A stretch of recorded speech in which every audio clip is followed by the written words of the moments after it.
In this video tutorial, we are going to learn about life and non-life insurance policies. ഇന്നത്തെ നമ്മുടെ topic life insurance policies and general insurance policies ആണ്. As we all know that insurance is a contract whereby one party agrees to indemnify the other party against a loss that may occur in future for a consideration or pays out a sum of money either on death of insured person or after a specific period. ഇതിൽ നിന്നും general insurance എന്താണെന്നും life insurance എന്താണെന്നും വളരെ വ്യക്തമാണ്. സംഭവിച്ച നഷ്ടം എത്രയാണെന്ന് മനസ്സിലാക്കുകയും അതിനുള്ള നഷ്ടപരിഹാരം ഇൻഷുറൻസ് കമ്പനി കൊടുക്കുകയും ചെയ്താൽ അത് ജനറൽ ഇൻഷുറൻസ്. ഒരു വ്യക്തിയുടെ ജീവൻ ഇൻഷുർ ചെയ്യലാണ് ലൈഫ് ഇൻഷുറൻസ്. ഇവിടെ മനുഷ്യജീവനെ അളക്കാൻ സാധിക്കില്ല. അതുകൊണ്ട് തന്നെ വ്യക്തിയുടെ മരണശേഷമോ ഒരു കാലാവധിക്ക് ശേഷമോ മാത്രമേ ഇൻഷുർ ചെയ്ത തുക ലഭിക്കുകയുള്ളൂ. ഇൻഷുറൻസിനെ പറ്റിയുള്ള ഡീറ്റെയിൽഡ് ക്ലാസ് മറ്റൊരു വീഡിയോയിൽ ചെയ്യുന്നതാണ്. ഈ സെഷനിൽ നമ്മൾ പഠിക്കാൻ പോകുന്നത് ഇൻഷുറൻസ് പോളിസീസ് ആണ്. അതിലൊന്ന് life insurance policies.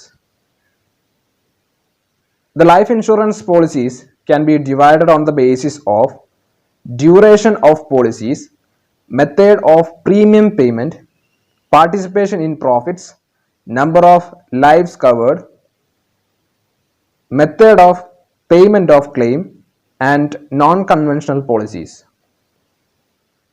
അതിലൊന്നാമത്തത് policies according to duration of policies.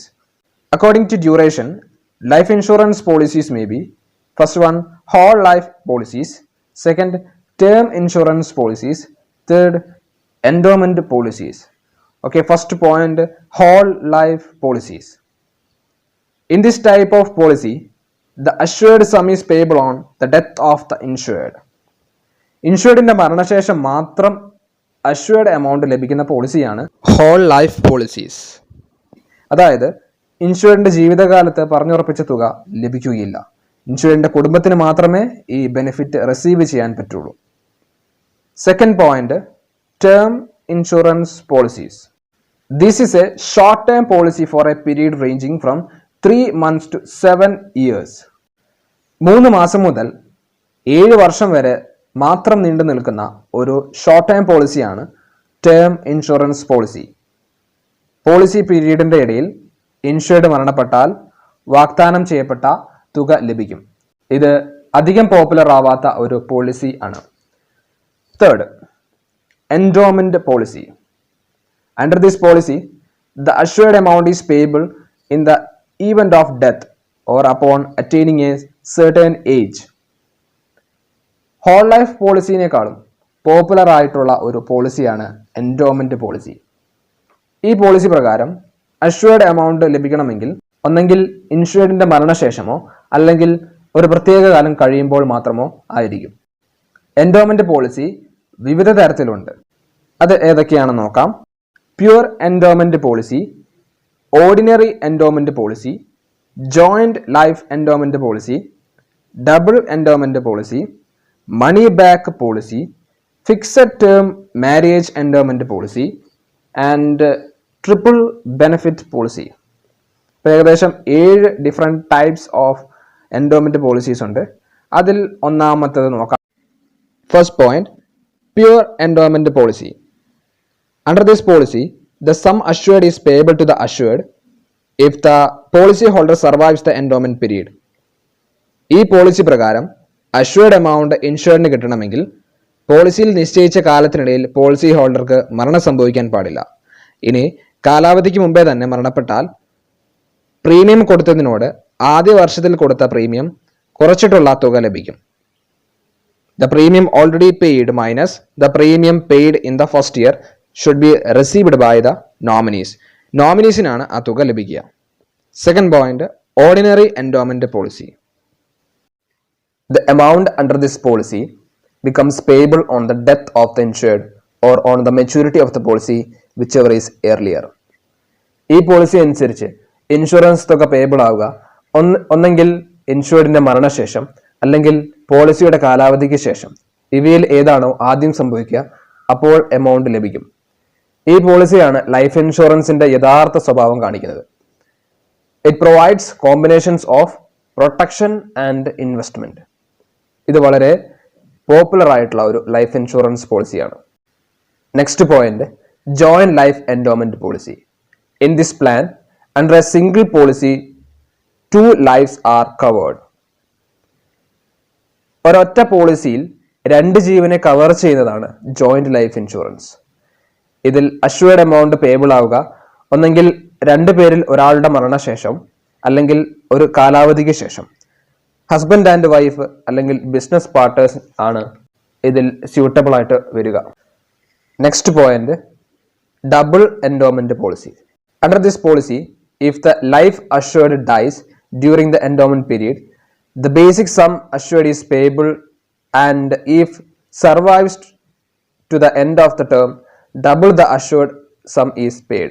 Policy കാലാവധിക്കുള്ളിൽ തന്നെ അഷ്വേർഡ് മരണപ്പെട്ടാൽ പറഞ്ഞുറപ്പിച്ച തുക, അതായത് ബേസിക് സം ലഭിക്കും. കാലാവധിക്ക് ശേഷവും അഷ്വേർഡ് ജീവനോടെ ഉണ്ടെങ്കിൽ ഇരട്ടി തുക ലഭിക്കും. ഇതാണ് double endowment policy. Next, money back policy.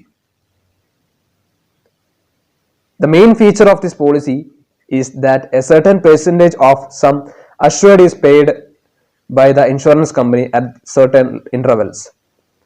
ഇത് വളരെ പോപ്പുലർ ആയിട്ടുള്ള ഒരു പോളിസിയാണ്. ലഭിക്കാൻ പോകുന്ന തുകയുടെ ഒരു നിശ്ചിത ശതമാനം ഓരോ കാലയളവിൽ ഇൻഷുറൻസ് കമ്പനി ഇൻഷുർഡിന് നൽകുന്നതിനെയാണ് മണി ബാക്ക് പോളിസി എന്ന് പറയുക. ഗഡുക്കളായിട്ടാണ് കൊടുക്കുക. ഇൻഷുർഡ് മെച്യൂരിറ്റിക്ക് മുന്നേ തന്നെ മരണപ്പെട്ടാൽ മുഴുവൻ തുകയും ലഭിക്കും.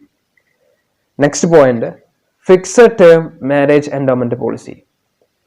Under this policy, the sum assured is payable only at end of a stipulated period, but the premium ceases if death of the policy holder occurs earlier. ഈ പോളിസി അനുസരിച്ച് അഷ്വേർഡ് സം പേബിൾ ആവുക ഒരു stipulated പീരീഡിന്റെ അവസാനത്തിലാണ്. പക്ഷേ policy ഹോൾഡറിന്റെ മരണത്താൽ premium അടയ്ക്കുന്നത് മുടങ്ങിപ്പോയാൽ ആ policy marriage of children എന്ന ഫണ്ടിലേക്ക് മാറ്റം ചെയ്യപ്പെടുന്നതാണ്. Next point and last point of endowment policies is triple benefit policy. This is a combination of whole life limited payment and a pure endowment with a guaranteed annual bonus payable on death during the endowment term. ഇത് whole life പോളിസിന്റെയും pure endowment പോളിസിയുടെയും ഒരു combination ആണ്. ഇൻഷുർഡിന്റെ മരണശേഷം guaranteed ആയിട്ടുള്ള ഒരു annual ബോണസും ഇതോടൊപ്പം ലഭിക്കും. ഈ പോളിസി കൂടുതലായിട്ടും ഇഷ്യൂ ചെയ്യുന്നത് 15 മുതൽ 20 വർഷം വരെയാണ്. ഇത് ട്രിപ്പിൾ ബെനിഫിറ്റ് പോളിസിയാണ്. അതുകൊണ്ട് തന്നെ ഇതിന്റെ 3 ഗുണങ്ങൾ താഴെ പറയുന്നവയാണ്. ഒന്ന്, ഒരു പ്രൊവിഷനായിട്ട് ലഭിക്കാൻ പോകുന്ന തുകയുടെ 15% തൊട്ട് 20% വരെ അഷ്വേർഡിന്റെ മരണശേഷം എൻഡോമെന്റ് പീരീഡ് തീരുന്നത് വരെ റെഗുലർ ആയിട്ട് അവരുടെ ഫാമിലിക്ക് ലഭിക്കും. രണ്ടാമത്തത്, ഇപ്പൊ പറഞ്ഞ പ്രൊവിഷന് പുറമെ അഷ്വേർഡ് സം മെച്യൂരിറ്റി ടൈമിൽ കൊടുക്കും. മൂന്നാമത്തത്, ഇൻഷുർഡ് ജീവനോടെ ഉണ്ടെങ്കിൽ അഷ്വേർഡ് സം ലഭിക്കും. അതോടൊപ്പം ഒരു ഈക്വൽ എമൗണ്ട് ഇൻഷുർഡിന്റെ മരണശേഷവും ലഭിക്കും. ഇത്രയാണ് ഇതിന്റെ 3 ഗുണങ്ങൾ. ഇനി സെക്കൻഡ് ക്ലാസിഫിക്കേഷൻ ആണ് policies according to method of premium payment. അതിൽ 2 പോളിസീസ് ആണ് ഉള്ളത്, single premium policy and level premium policy. ഒന്നാമത്തത് single premium policy. In this type the whole premium is paid by the insured at the beginning of the policy. ഇത് അത്ര popular ആവാത്ത ഒരു insurance പോളിസിയാണ്. പോളിസിയുടെ ആരംഭത്തിലെ തന്നെ മുഴുവൻ പ്രീമിയവും ഇൻഷുർഡ് അടയ്ക്കുന്നതിനെയാണ് സിംഗിൾ പ്രീമിയം പോളിസി എന്ന് പറയുന്നത്. Second point, level premium policy. ഇതിനെ ഓർഡിനറി ഹോൾ ലൈഫ് പോളിസി എന്ന് വിളിക്കുന്നു. ഈ പോളിസി അനുസരിച്ച് അഷ്വേർഡിന്റെ ജീവിതകാലത്ത് സ്ഥിരമായിട്ട് പ്രീമിയം അടച്ചുകൊണ്ടേയിരിക്കണം. റെഗുലർ ഇന്റർവൽ ഓഫ് ടൈമിൽ റെഗുലർ ആൻഡ് ഈക്വൽ പ്രീമിയം അടയ്ക്കുന്നതിനെയാണ് ലെവൽ പ്രീമിയം പോളിസി എന്ന് പറയുന്നത്. ഇത് കൂടുതലായിട്ടും monthly, quarterly, half yearly and yearly ആണ് പ്രീമിയം അടയ്ക്കുക. നെക്സ്റ്റ് ക്ലാസിഫിക്കേഷൻ ആണ് policies according to participation of profits. ഇതിൽ 2 ക്ലാസിഫിക്കേഷൻ ആണ് വരിക, with profit policies and without profit policies. ഒന്ന്, വിത്ത് പ്രോഫിറ്റ് പോളിസീസ്. ലോണിന്റെ രൂപത്തിൽ ഇൻഷുറൻസ് കമ്പനിയുടെ ഒരു പ്രോഫിറ്റിന്റെ ഷെയർ പോളിസി ഹോൾഡർക്ക് ലഭിക്കും. ഇത് ഇൻഷുറൻസ് ക്ലെയിമിന്റെ ഒപ്പമാണ് ലഭിക്കുക. 95% ഇൻഷുറൻസ് കമ്പനിയുടെ പ്രോഫിറ്റ് പോളിസി ഹോൾഡർക്ക് ബോണസ് ആയിട്ടാണ് ലഭിക്കുക. ഇനി നെക്സ്റ്റ് പോയിന്റ് ആണ് without profit policies. Without profit എന്ന് പറഞ്ഞു കഴിഞ്ഞാൽ പ്രോഫിറ്റ് ഇല്ലാതെ, അതായത് ഇൻഷുറൻസ് കമ്പനിയിൽ നിന്നും യാതൊരു പ്രോഫിറ്റും പോളിസി ഹോൾഡർക്ക് ലഭിക്കുകയില്ല. നേരെ മറിച്ച് പറഞ്ഞിരിക്കുന്ന തുക സം അഷ്വേർഡ് മാത്രം ലഭിക്കും. ഇതിൽ യാതൊരു ബോണസും പോളിസി ഹോൾഡർക്ക് ലഭിക്കുന്നതല്ല. ഇനി നെക്സ്റ്റ് ക്ലാസിഫിക്കേഷൻ ആണ് policies according to number of persons insured. ഇതിലും 2 ക്ലാസിഫിക്കേഷൻ ആണ്, single life policy and multiple life policies. ഒന്ന്, സിംഗിൾ ലൈഫ് പോളിസീസ്. ഒരു വ്യക്തിയെ മാത്രം ഇൻഷുർ ചെയ്യുന്നതിനാണ് സിംഗിൾ ലൈഫ് പോളിസീസ് എന്ന് പറയുക. Second point, multiple life policies. ഒന്നിലധികം വ്യക്തികളെ ഇൻഷുർ ചെയ്യുന്നതിനാണ് മൾട്ടിപ്പിൾ ലൈഫ് പോളിസീസ് എന്ന് പറയുക.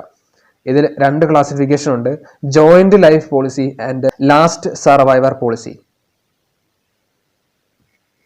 ജോയിന്റ് ലൈഫ് പോളിസി അനുസരിച്ച് 2 അതിലധികമോ വ്യക്തികളെ ഇൻഷുർ ചെയ്തിട്ടുണ്ടെങ്കിൽ ഏതെങ്കിലും ഒരു വ്യക്തിയുടെ മരണശേഷം ഇൻഷുറൻസ് തുക ലഭിക്കും.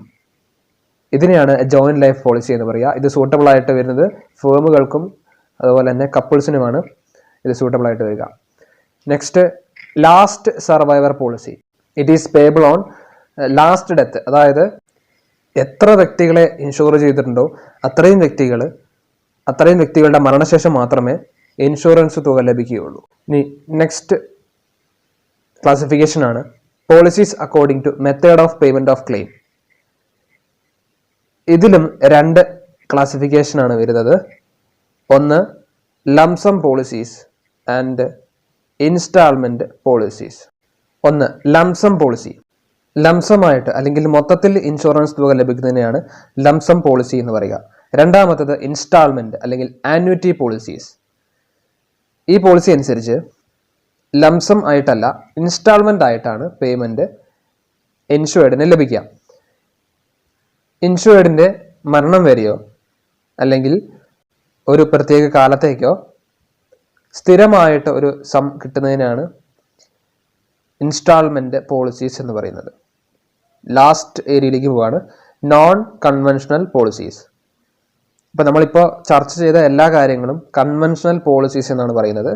ഇതിൽ ഉൾപ്പെടാത്ത കാര്യങ്ങളൊക്കെ നോൺ കൺവെൻഷണൽ പോളിസീസിലാണ് വരിക. LIC launched some policies like ജീവൻ അക്ഷയ്, ജീവൻ ധാര, ജീവൻ കിഷോർ, ഭവിഷ്യ ജീവൻ, ജീവൻ സുരഭി, ജീവൻ സതി, ജീവൻ ഛായ. ഇത്രയും കാര്യങ്ങളൊക്കെയാണ് നോൺ കൺവെൻഷണൽ പോളിസീസിനെ പറ്റി പറയുന്നത്. ഇതൊന്നും കൂടുതലായിട്ട് നമുക്ക് പഠിക്കാനില്ല. There comes to an end of life insurance policies. Next, we are discussing general insurance policies. General insurance പോളിസീസിൽ നമ്മൾ ഡിസ്കസ് ചെയ്യുന്നത് മെയിനായിട്ടും ഫയർ ഇൻഷുറൻസ് പോളിസീസും മറൈൻ ഇൻഷുറൻസ് പോളിസീസുമാണ്. അതുകൂടാതെ മറ്റനവധി ജനറൽ ഇൻഷുറൻസ് ഉണ്ട്. Motor vehicle insurance, burglary insurance, personal accident insurance, ഇങ്ങനെ ഒട്ടനവധി ജനറൽ ഇൻഷുറൻസ് പോളിസീസ് ഉണ്ട്. എന്നാൽ കൂടി നമ്മൾ ഫയർ ഇൻഷുറൻസ് പോളിസീസും മറൈൻ ഇൻഷുറൻസ് പോളിസീസും മാത്രമാണ് ഈ വീഡിയോയിലൂടെ ഡിസ്കസ് ചെയ്യുന്നത്. Okay, first fire insurance policies. The important types of fire insurance policies are valued policy, valuable policy, specific policy, floating policy, average policy, first policy and excess policy, comprehensive policy, consequential policy, adjustable policy. ഇപ്പോൾ ഇത്രയും ഏകദേശം 9 പോയിന്റോളം fire insurance പോളിസീസിൽ പറയാനുണ്ട്. First point, valued policy. Insurance policy എടുക്കുമ്പോൾ തന്നെ പ്രോപ്പർട്ടിയുടെ value എത്രയാണെന്ന് determine ചെയ്തിരിക്കണം. കാരണം ഈ കേസിൽ പ്രോപ്പർട്ടിയുടെ മാർക്കറ്റ് വാല്യൂ ആണ് പരിഗണിക്കുക. നേരെ മറിച്ച് അഡ്മിറ്റഡ് വാല്യൂ, എത്രയാണോ പോളിസിയിൽ എഴുതപ്പെട്ട വാല്യൂ, ആ എമൗണ്ട് ആണ് പേബിൾ ആവുക. അതുകൊണ്ട് തന്നെ തീപിടുത്തം മൂലം നഷ്ടമുണ്ടായാൽ അതിനുള്ള നഷ്ടപരിഹാരം അല്ല, അതിന്റെ യഥാർത്ഥ രേഖപ്പെടുത്തിയ തുക ഇൻഷുർഡിന് ലഭിക്കും. നശിച്ചു കഴിഞ്ഞാൽ അതിന്റെ യഥാർത്ഥ നാശനഷ്ടം എത്രയാണെന്ന് ധാരണ ലഭിക്കാത്ത പ്രോപ്പർട്ടീസ് ആണ് ഇതിൽ ഉൾപ്പെടുക. For example painting, jewellery, art work etcetera. The second point, valuable policy. ഈ പോളിസി അനുസരിച്ച് പ്രോപ്പർട്ടിയുടെ മാർക്കറ്റ് വാല്യൂ അനുസരിച്ചാണ് ക്ലെയിം എമൗണ്ട് പരിഗണിക്കുക. നഷ്ടപരിഹാരം എത്രയാണെന്ന് അതിന്റെ തീപിടുത്തമുണ്ടായ സമയവും സ്ഥലവും പരിഗണിച്ചാണ് ഇത് ഇൻഡെംനിറ്റി പ്രിൻസിപ്പിൾ ഫോളോ ചെയ്യുന്നു. Third point, specific policy. ഈ പോളിസി പ്രകാരം ഇൻഷുർഡ് തന്റെ പ്രോപ്പർട്ടി ഒരു പ്രത്യേക തുകയ്ക്ക് ഇൻഷുർ ചെയ്യും. നഷ്ടം സംഭവിച്ചു കഴിഞ്ഞാൽ ഇൻഷുറർ എത്രയാണോ യഥാർത്ഥ നഷ്ടം അത്ര തന്നെ നൽകും. അത് സ്പെസിഫിക് സം ഇൻഷുർ ചെയ്തിട്ടുള്ള തുക വരെ നീളാം. Next point, floating policy. ഈ പോളിസി എടുക്കുമ്പോൾ ഒന്നിലധികം തരത്തിലുള്ള ഗുഡ്സ് വിവിധ സ്ഥലത്തിൽ ഉള്ളപ്പോഴാണ്. പക്ഷേ ഇതിനെല്ലാം കൂടി ഒരൊറ്റ തുക, ഒരു പ്രീമിയം ഒരു ഓണർ ആണെങ്കിൽ മാത്രം ഈടാക്കുന്നതാണ്. Next point, average policy. Average clause ഉൾപ്പെട്ടിട്ടുള്ള പോളിസിയാണ് average policy. Amount payable is equal to actual loss into value of policy divided by value of property. Under ഇൻഷുറൻസിന്റെ കേസിലാണ് ആവറേജ് ക്ലോസ് വരിക. ഒരു എക്സാമ്പിൾ കൊണ്ട് നമുക്ക് മനസ്സിലാക്കാം. If property worth ₹80,000 is insured for 60,000, the actual loss is only 40,000. The amount payable is. ഇവിടെ example പ്രകാരം 80,000 രൂപയാണ് ആ പ്രോപ്പർട്ടിയുടെ യഥാർത്ഥ വില. 60,000 രൂപയ്ക്കാണ് ഇൻഷുറൻസ് എടുക്കുന്നത്. അപ്പോൾ 20,000 രൂപ കുറച്ചാണ് ഇൻഷുറൻസ് എടുക്കുന്നത്. അതുകൊണ്ട് തന്നെ ഇത് അണ്ടർ ഇൻഷുറൻസ് ആണ്. ഇനി നഷ്ടം സംഭവിക്കുന്നത് 40,000 രൂപയ്ക്കാണ്. അപ്പോൾ അദ്ദേഹത്തിന് 40,000 രൂപ കിട്ടണ്ടേ? ഇല്ല. ഇവിടെയാണ് ആവറേജ് ക്ലോസ് പരിഗണിക്കുക. നമുക്കൊരു ഫോർമുല ഉണ്ട്, loss into amount of insurance divided by amount of property. 40,000 into 60,000 divided by 80,000 is equal to 30,000. ഇത്ര എമൗണ്ട് മാത്രമേ അദ്ദേഹത്തിന് ലഭിക്കുകയുള്ളൂ. ഇതാണ് average clause. Next, first loss policy and excess policy. ഒരു വ്യാപാരിയുടെ സ്റ്റോക്ക് കാലാകാലങ്ങളിൽ ചാഞ്ചാട്ടം ഉണ്ടാകുമ്പോൾ ഒരു സ്പെസിഫിക് പോളിസി എടുക്കാൻ അദ്ദേഹത്തിന് കഴിയില്ല. അങ്ങനെയാകുമ്പോൾ അയാൾക്ക് 2 പോളിസികൾ എടുക്കാം. ഒന്ന് first loss policy, 2 excess policy. ഒരു ഉദാഹരണം സഹിതം വ്യക്തമാക്കാം. ഒരു വ്യാപാരിയുടെ സ്റ്റോക്ക് 3 ലക്ഷം മുതൽ 5 ലക്ഷം വരെ വേരി ചെയ്യുകയാണെങ്കിൽ അദ്ദേഹത്തിന് ആദ്യം ഫസ്റ്റ് ലോസ് പോളിസി എടുക്കാം. അത് 3 ലക്ഷത്തിന് എടുക്കാൻ സാധിക്കും. കാരണം 3 ലക്ഷത്തിന് താഴെ പോകില്ല എന്ന് ഉറപ്പുള്ളത് കൊണ്ട് 3 ലക്ഷം എടുക്കാൻ സാധിക്കും. അതാണ് ഫസ്റ്റ് ലോസ് പോളിസി. അപ്പം 3 ലക്ഷം അയാൾക്ക് അവിടെ ഉറപ്പാണ്. ഇനി എക്സസ് പോളിസി, രണ്ടാമത്തെ പോളിസിയാണ് എക്സസ് പോളിസി. അത് അദ്ദേഹത്തിന് 2 ലക്ഷം രൂപയ്ക്ക് എടുക്കാം. കാരണം 3 ലക്ഷം തൊട്ട് 5 ലക്ഷം വരെ അദ്ദേഹത്തിന്റെ പ്രോപ്പർട്ടി വാല്യൂ ചേഞ്ച് ചെയ്യുന്നുണ്ട്. അപ്പോൾ അതുകൊണ്ട് തന്നെ ഈ 2 ലക്ഷം എന്നുള്ളത് എക്സസ് പോളിസി ആയിട്ട് അവിടെ കീപ്പ് ചെയ്യാം. ഇതാണ് 2 policy. Next one, comprehensive policy. Full coverage insurance protection പോളിസിനെയാണ് കോംപ്രഹെൻസീവ് പോളിസി എന്ന് പറയുന്നത്. അതായത് തീപിടുത്തം മാത്രമല്ല, തീപിടുത്തം മൂലം ഉണ്ടാകുന്ന നഷ്ടം മാത്രമല്ല, risk against burglary, riot, theft, damage from pest, lightning etcetera. അപ്പോൾ എല്ലാം ഉൾപ്പെടുന്നു. ഓൾ ഇൻ വൺ പോളിസി എന്നാണ് ഇതിനെ പറയുക. Next point, consequential loss policy. ഈ പോളിസി പ്രകാരം ഇൻഷുറൻസ് കമ്പനി ഇൻഷുർഡിനെ കോമ്പൻസേറ്റ് ചെയ്യാമെന്ന് എഗ്രി ചെയ്യും. തീപിടുത്തം മൂലം ഉണ്ടാകുന്ന നഷ്ടം അത് അവരുടെ പ്രോഫിറ്റിനെയും ബാധിക്കും. ഈ പോളിസിനെ ലോസ് ഓഫ് പ്രോഫിറ്റ് പോളിസി എന്നും പറയുന്നു. Next point, adjustable policy.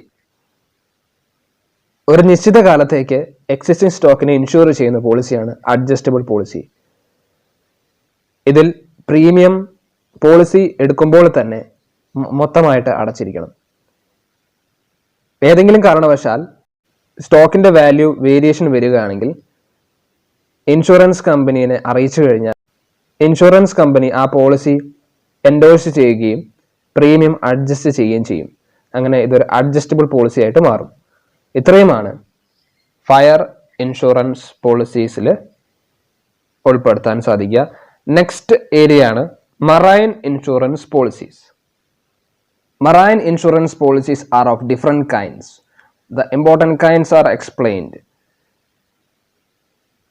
Voyage policies, time policies, mixed policies, floating policies, valued policies, unvalued policies, cargo policy, freight policy, blanket policy, PPI policy, block policy. First point voyage policy, അതായത് journey പോളിസിയാണ്. അതായത് ഒരു പോർട്ടിൽ നിന്ന് മറ്റൊരു പോർട്ടിലേക്ക് ഉള്ള ജേണിയാണ് voyage എന്ന് പറയുക. ഈ പോളിസി അനുസരിച്ച് ഒരു പോർട്ട് ഒറിജിനും അല്ലെങ്കിൽ ഡിപ്പാർച്ചറും ഒരു പോർട്ട് ഡെസ്റ്റിനേഷനുമായിരിക്കും. അപ്പോൾ ഒറിജിനിൽ നിന്ന് അല്ലെങ്കിൽ ഡിപ്പാർച്ചറിൽ നിന്ന് ഡെസ്റ്റിനേഷനിലേക്ക് ഷിപ്പ് എത്തുന്നതോടുകൂടി, ഡെസ്റ്റിനേഷൻ പോർട്ടിലേക്ക് ഷിപ്പ് എത്തുന്നതോടുകൂടി പോളിസി എക്സ്പയർ ആവും. ഇതിനെയാണ് വോയേജ് പോളിസി എന്ന് പറയുന്നത്, അതായത് journey policy. Next point time policy. Subject മാറ്ററിന് ഒരു പ്രത്യേക ടൈം പീരീഡ് വരെ ഇൻഷുർ ചെയ്യുന്നതിനാണ് ടൈം പോളിസി എന്ന് പറയാം. ഉദാഹരണമായിട്ട് 1 ഫെബ്രുവരി 2011 തൊട്ട് 31 ജനുവരി 2012 വരെ ഈ പോളിസി ഇഷ്യൂ ചെയ്തിട്ടുള്ളത് ഒരു വർഷത്തേക്കാണ്. The type of policy is usually used for hull insurance. ഈ പോളിസി കൂടുതലായിട്ട് ഇഷ്യൂ ചെയ്യുന്നത് ഹൾ ഇൻഷുറൻസിലാണ്. Insurance of ship or vessel. Next point mixed policies. ഇത് വോയേജ് പോളിസിൻ്റെയും ടൈം പോളിസിയുടെയും കോമ്പിനേഷനാണ്. അതായത് ഒരു സമയവും ഒരു ജേണി പീരീഡും ഇതിനുണ്ടാവും. Next point floating policy. ഈ പോളിസി ഓരോ ഷിപ്പിങ്ങിൻ്റെയും മറ്റു വിശദാംശങ്ങളും പിന്നീട് പ്രഖ്യാപിക്കുന്ന പൊതുനിബന്ധനകളെ വിവരിക്കുന്നു. സാധാരണയായി ഇത്തരം ഒരു പോളിസി ഒരു വലിയ തുകയ്ക്കാണ് എടുക്കുന്നത്. ഓരോ ഡിക്ലറേഷനിലും വ്യക്തമാക്കുകയും ഓരോ ഷിപ്പിങ്ങിലും അറ്റാച്ച് ചെയ്യുകയും ചെയ്യുന്നു. ഓരോ ഡിക്ലറേഷനിൽ അത് തീർന്നു പോകുന്നത് വരെ തുക കുറയുന്നു. അപ്പോൾ ഇൻഷുർ ചെയ്ത തുക അടച്ചതായി പറയുകയും ചെയ്യുന്നു. ഈ പോളിസി ഫുള്ളി ഡിക്ലെയർഡ് എന്ന് പറയുന്നു. Next point valued policy. ഈ പോളിസി പ്രകാരം കോമ്പൻസേറ്റ് ചെയ്യുന്ന ലോസ് എമൗണ്ട് ഫിക്സഡ് ആയിരിക്കും. Next point unvalued policies. ഈ പോളിസി പ്രകാരം പോളിസി വാല്യൂ എത്രയാണെന്ന് നിശ്ചയിക്കാത്തവയാണ്. അതുകൊണ്ട് തന്നെ നാശനഷ്ടം സംഭവിച്ചാൽ മാത്രമേ ഇതിന്റെ വാല്യൂ എത്രയാണെന്ന് മനസ്സിലാക്കാൻ സാധിക്കൂ. ഇതിനെയാണ് അൺവാല്യൂഡ് പോളിസി എന്ന് പറയുന്നത്. ഇത് പോളിസി എടുത്തപ്പോൾ പ്രോപ്പർട്ടിന്റെ വാല്യൂ നിശ്ചയിക്കാത്തവയാണ്.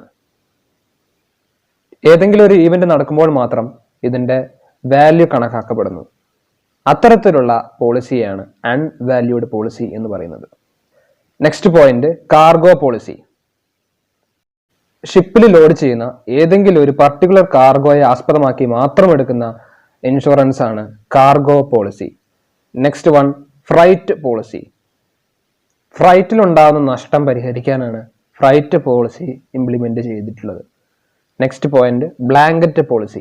ഏതെങ്കിലും ഒരു പർട്ടിക്കുലർ സമയത്തിനുള്ളിലോ അല്ലെങ്കിൽ സ്ഥലത്തിനുള്ളിലോ നടക്കുന്ന നഷ്ടം പരിഹരിക്കുന്നതിനെയാണ് ബ്ലാങ്കറ്റ് പോളിസി എന്നതുകൊണ്ട് ഉദ്ദേശിക്കുന്നത്.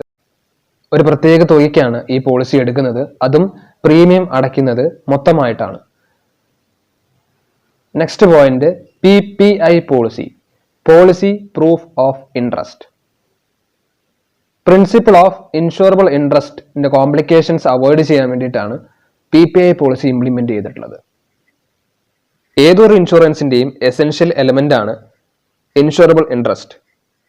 ഈ പോളിസി പ്രകാരം ഇൻഷുറബിൾ ഇൻട്രസ്റ്റ് ഇല്ലെങ്കിലും ഇൻഷുറർ ഈ പോളിസി ഇൻഷുർഡിന് പ്രദാനം ചെയ്യുന്നു. Next point and last point block policy. ഈ പോളിസി കവർ ചെയ്യുന്നത് കരമാർഗവും അതുപോലെ തന്നെ കടൽ മാർഗവും ഉണ്ടാകുന്ന റിസ്കിനെയാണ്. അതായത് ഗുഡ്സ് ട്രാൻസ്പോർട്ടേഷൻ റോഡ് വഴിയായിട്ടാണ് നടക്കുന്നതെങ്കിൽ, തുറമുഖത്തേക്ക് റോഡ് വഴി കരമാർഗമാണ് ഗുഡ്സ് സെൻഡ് ചെയ്യുന്നതെങ്കിൽ അപ്പോൾ ലാൻഡ് റിസ്ക് ഉണ്ടാകാൻ സാധ്യതയുണ്ട്. അപ്പോൾ sea risk as well as land risk is under the policy of block policy. So by this we are concluding the topic. Thank you.